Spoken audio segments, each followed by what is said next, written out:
For the second straight day in a row, protesters on crutches and in wheelchairs took over a building. They want city buses nationwide to be equipped with special handicap gear. And they say they're tired of waiting. But today, a group of protesters took over a building. The protesters are handicapped, calling themselves American Disabled for Accessible Public Transit. Protesters demanding access for the handicapped are not through demonstrating against those attending a meeting of the American Public Transit Association. But this time, as city reporter Kathy Teague tells us, the local transit authority was the target. They're calling for change. And they say the time is now. Today, dozens of protesters, many of them in wheelchairs, took the state capitol by storm, demanding to see the governor. The group calls itself ADAPT. 5 members of a disabled rights protest group were charged following a protest at the Greyhound bus terminal in the Loop today.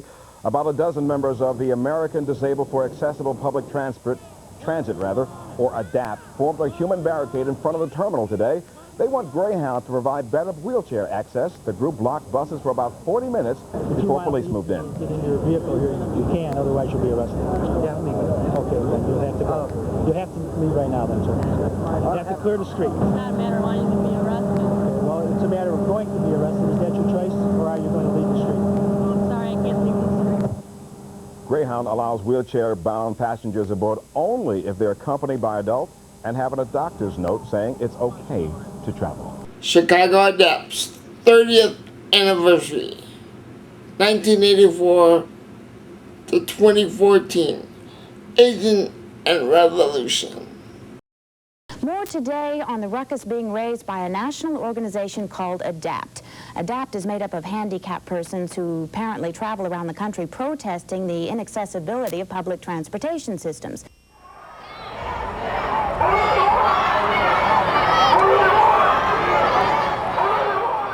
We are a group of people who suffers the highest unemployment rate of any group in the country. We receive the very worst education of any group in the country. And we do find a lot of prejudice and a lot of discrimination. And we're a group that has had dependents fostered throughout the years. We go to special schools for handicapped children, and we learn not how to go out and get a job and be a part of the community, because we learn that the community isn't ready to accept us.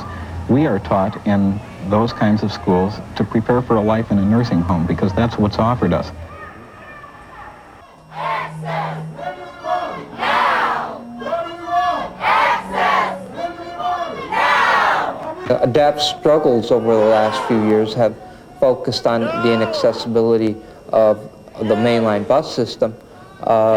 We have tried through the various means, the official route of negotiation, but since that hasn't worked, we've taken to the streets.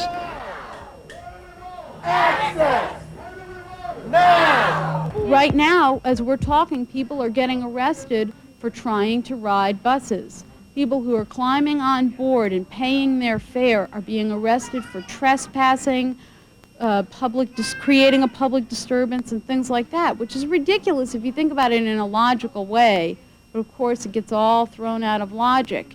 And the point is to throw everything out of the regular logic so that you can show up some of the inconsistencies and some of the lies and prejudice built into the way the system is working.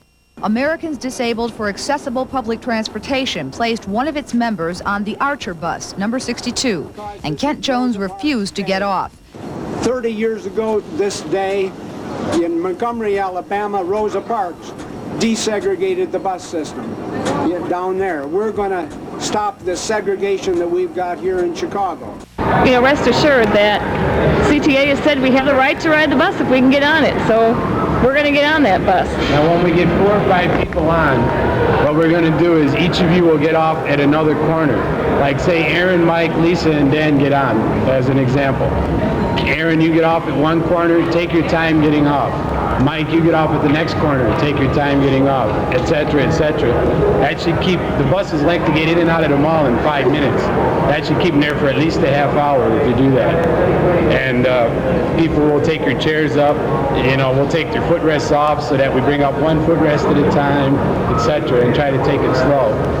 Now, if you get on, and these cops say they're not going to hassle us, but if you get on and like the driver says, officer, throw these people off, and you got to decide how far you want to take that. I would recommend that you get off, and then we'll just go do another bus, and then we'll just keep doing that for a couple hours, so that the little men with the walkie-talkies at the end of the mall get messages that, uh-oh, if we send a bus into the mall, it may be in there for an hour and a half. Okay. Part of the Commonwealth, but it's very, very poor, and yet their buses have lifts. So there's no excuse. What?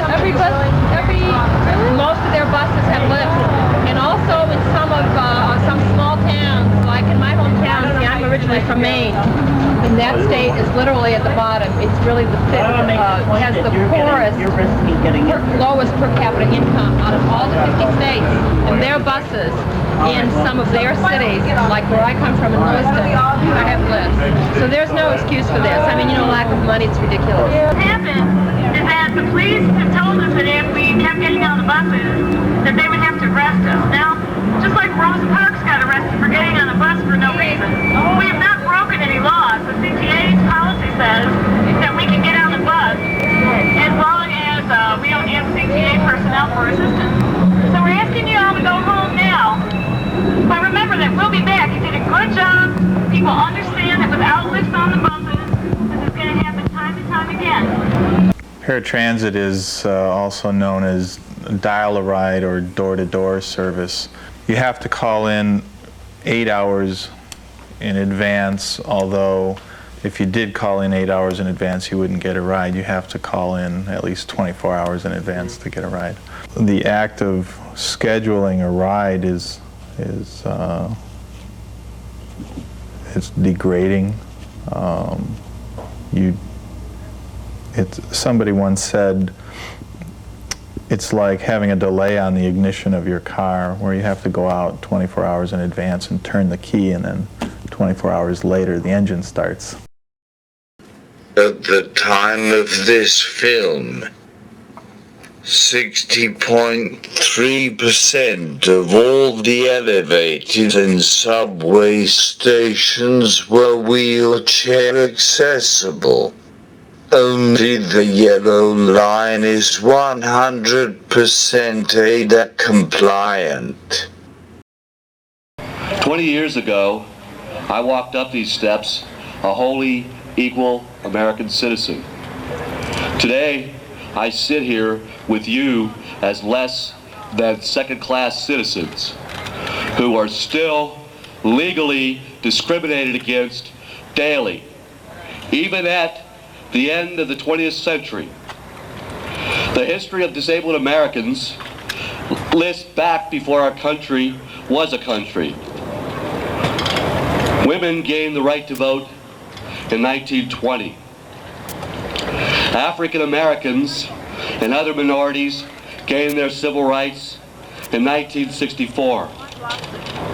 Today, disabled Americans still are legally denied the right to employment, public transportation, telephones, and public accommodations. We are here today to demand that the Americans with Disabilities Act be passed immediately.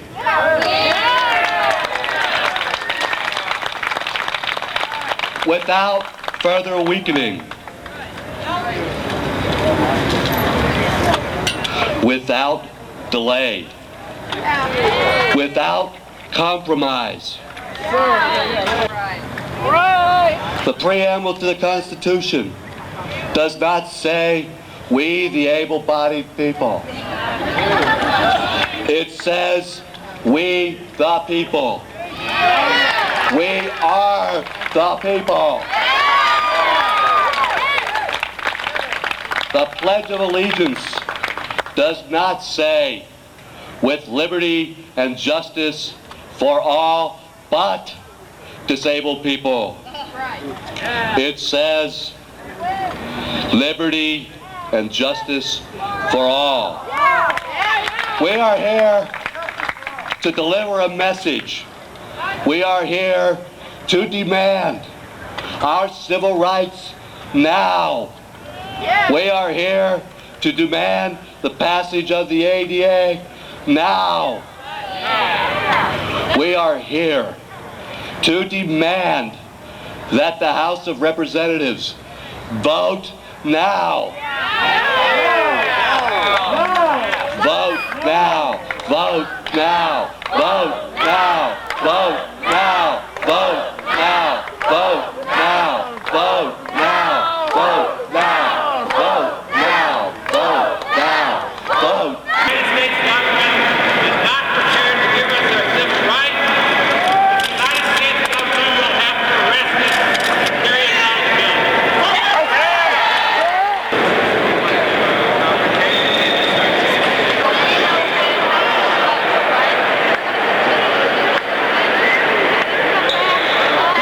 You get pushed out and you look like you got beat up again multiple times. So at least go out with some kind of pride. What you do is everybody.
March 13th, 1990, 104 arrested in the Capitol Rotunda. March 14th, 1990, 59 arrested in representatives' offices. July 26, 1990, the ADA signed into law.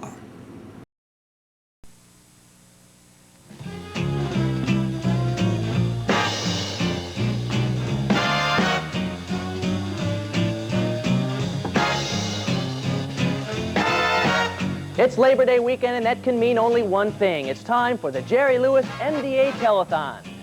Hello, everyone. My name is Bart Connor, and it's great to be back in my hometown of Chicago, where I'll be one of your hosts for the next 24 hours here at WGN-TV for the MDA Telethon. So we want to have a picket set up outside the hotel when it begins at 8 o'clock that night. Does anyone any posters? You can roll over this way. We got a few here. Here's one with the infamous Jerry Lewis quote. That's sort of in your face, isn't it? Jerry Lewis says, "You don't want to be pitied for being a cripple in a wheelchair? Stay in your house." Fuck you, Jerry. Anyone want this one? Anyone? All right. No more pity! No more pity! No more pity! No more pity! No more pity! Really? No more pity! Trying to help you. Nobody asked you for the help. Why don't you read something to educate yourself? Why don't you I don't want a flyer. Oh, why would you want to know what you're doing and what you're supporting? Why don't you just... I know what I'm supporting. Do you? I'm trying to help people. Maybe they didn't ask for your help. Pitying people is not helping people. Well, when my brother has Graditsky and he needs to be cured, that's helping people. Why don't you... Stop the telephone! Can I hear Stop the telephone! Now! Stop the telephone now! Stop the telephone now! Stop the telephone now! Stop the telephone now! Stop the telephone now! Stop the telephone now! Stop the telephone now! Stop the telephone now! Stop the telephone now! Stop the telephone now! Stop the telethon now! Stop the telethon now! Stop the telethon now! Stop the telethon now! Stop the telethon now! Hey, don't grab things out of my head!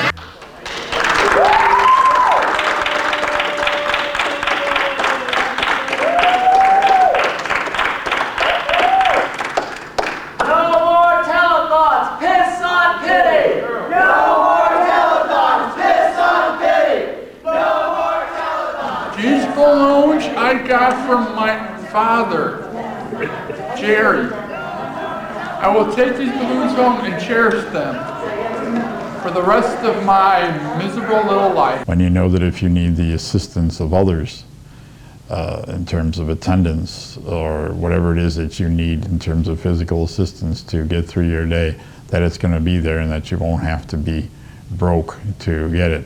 When you know that those things are in place and that you can complete your day successfully with the help of others and call your own shots and accomplish what you want to accomplish, when all that support is there, people that I've seen tend to see their disabilities as no big deal. What frustrates them is the lack of support, the lack of real caring that there is in the society for folks that complicate matters by not fitting in, by needing something extra. The MDA and Jerry like to say the telethon shows how much America cares. And I say I agree with them on that. It does show how much they care.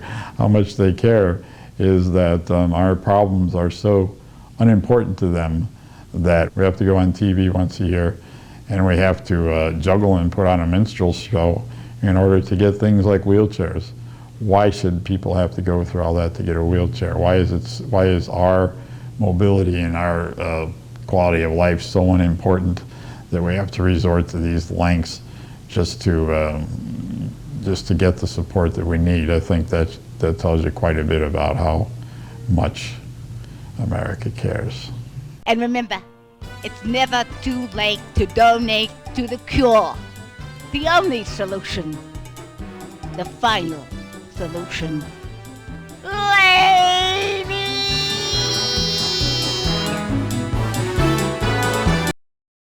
Now the MDA Show of Strength, the Jerry Lewis Telethon, had aired over 21 hours on over 150 channels at its peak of 44 years.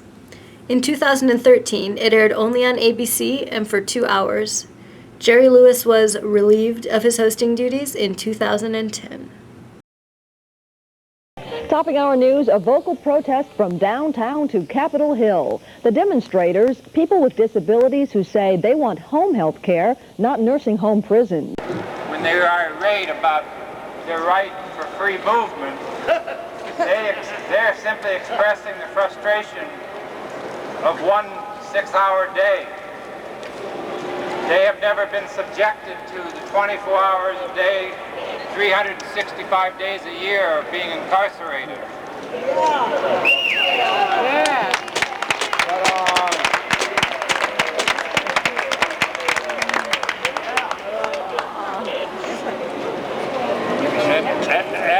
As we prepare to leave, we hope that one message that goes out to our brothers and sisters who are presently incarcerated in nursing homes, in state home and training schools, that there is some hope because of our existence of this group. The other thing we hope is that those able-bodied people who are watching this on television or reading about it in the newspapers, if they have a stroke or a car accident, that they will know that when their doctor says you have to go to a nursing home, that's not the only option.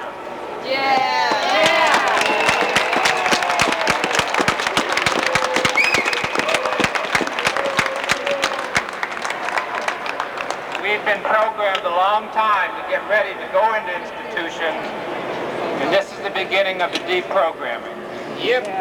Last night, I remember we announced that one of our people had just received a notice in the mail that he was going to have attendance services for another year. I wonder how many Americans would feel secure if were told that they could live in their home one more year. Right. Yeah. Right.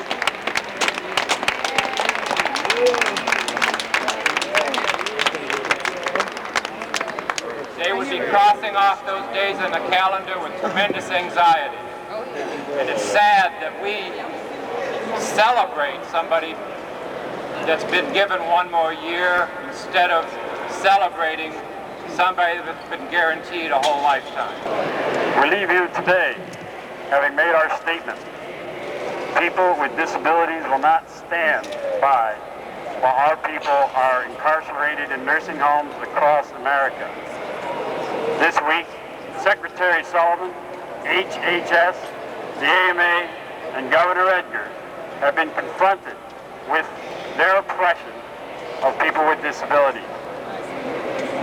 We have just begun to expose the massive injustice being done to millions of Americans with disabilities. This battle typifies why we need a program of national attendant care services. Some states have nothing, and other states are subject to the whim of mad slasher governors like ours. Our lives are at stake. It is a matter of rights. It is not a matter of whim. As for Governor Edgar, we can only presume that the Illinois nursing home industry has bought the silence of his that we hear today. This is only one day in 1 week of years and years of a battle to free and to keep free people with disabilities from nursing homes and other institutions in this country and around the world. Governor Edgar, you've just seen the beginning. If you institute those cuts, if you cut our programs and you don't pay the wages that people deserve, then you will pay later. You will hear from us. We will be back here and you will never hear the end of it. You will be an enemy of the people of Illinois. The state budget was just passed, and though it's unclear exactly what's in it, what is clear is that it is not good news for people that rely on public services, human services, like many of us do. People come in the morning and get us out of bed, come in at night and help us get back into bed, and they're paid by the State Home Services Program. And the state has proposed cuts in that program. You will not cut us. You will not reduce our hours. You will not drop people from the program. You will not limit eligibility. This is a program that serves everybody well. It's one that not only we rely on, that's a matter of life or death for us, but it saves the state a lot of money. It makes no sense to do anything other than to keep it strong and viable. We're protesting the budget cuts. They're trying to cut our home services program, which is the lifeline of people with disabilities to live in the community. So right now we're doing civil disobedience.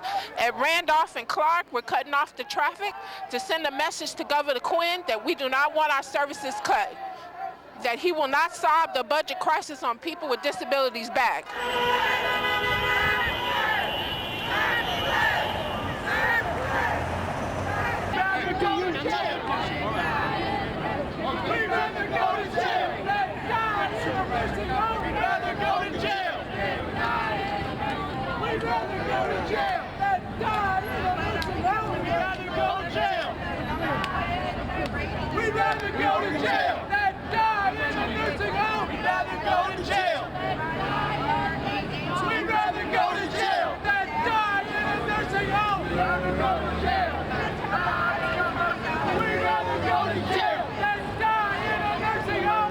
Today, the power of ADAPT was felt here at the State of Illinois building in downtown Chicago.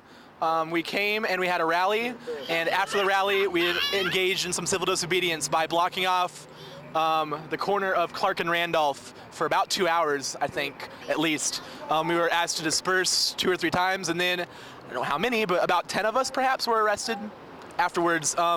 Our message was for the gubernatorial candidates to please sign a pledge that they would protect home services and also end the managed care pilot.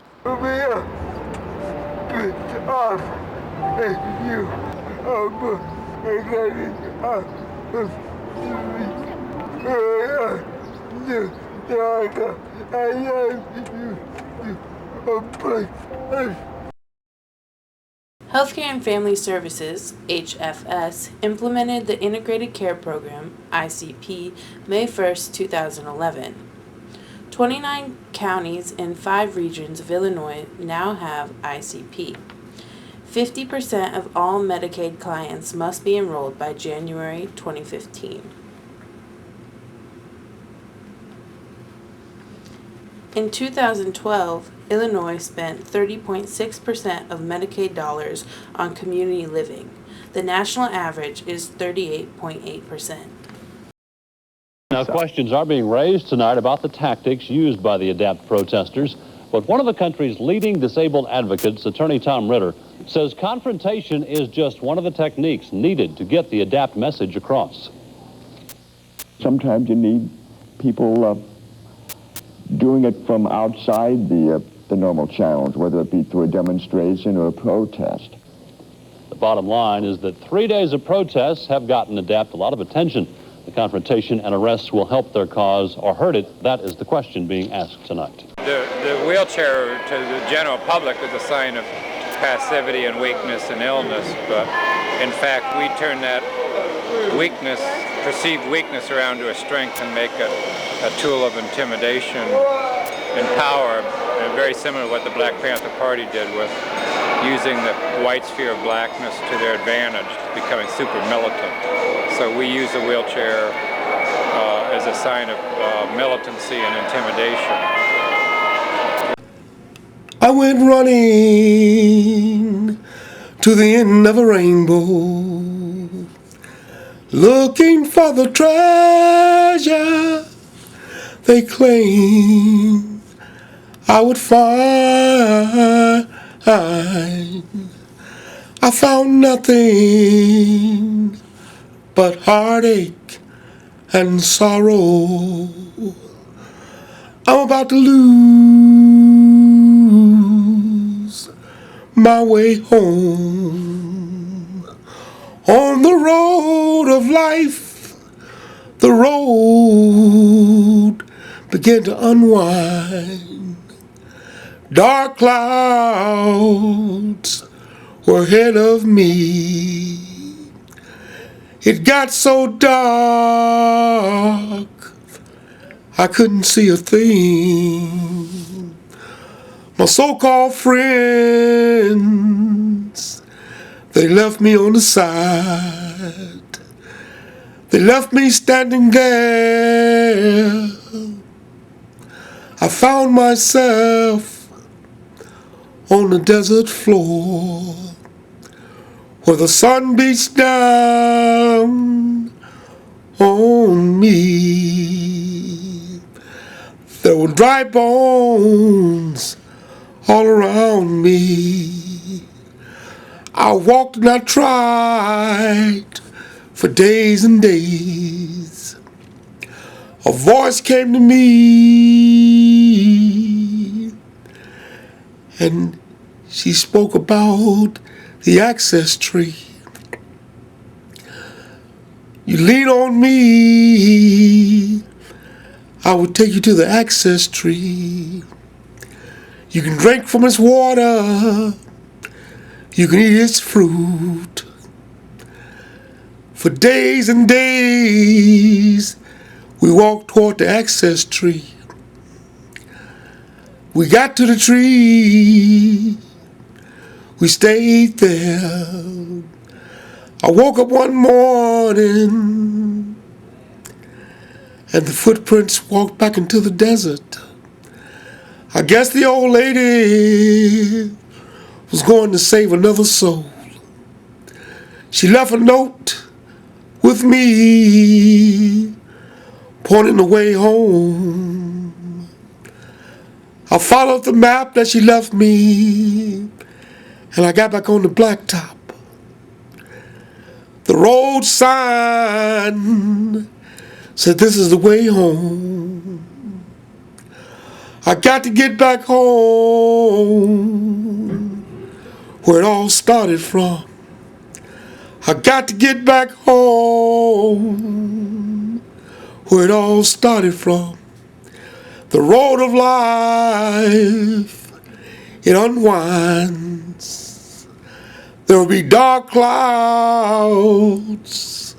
ahead of me. I was left there on the desert floor. My so-called friends, they left me.